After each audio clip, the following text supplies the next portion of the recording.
आणि चित्तशुद्धी झाली की मग परमार्थाकडे बुद्धी झाल्याशिवाय सत्कर्म जो करतो ना त्याला विशेष विशेष पूजा करायची काही गरज नाही. एकदा महामळे मन होते जे गांजले शुद्ध चौखाळले स्फटिक जैसे कर्मानं मनाची आणि चित्ताची शुद्धी होती. मग त्या चित्तशुद्धी झालेल्या अंतरात भगवंताचं नाव आलं ना की मग तुमचा भक्तीत प्रवेश झाला दादानो.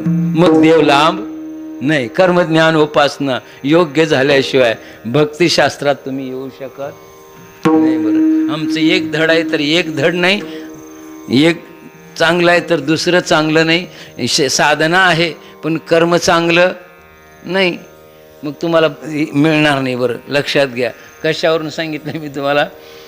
पाप जय सामान्याकडून घडतं, कुणालाही नको आहे, पण प्रत्येकाच्या कशाला पोजले? पाचवीला. कारण सांगतो बरं तुकोबारायांचं प्रमाण. जन्म येणे घडी पार्थ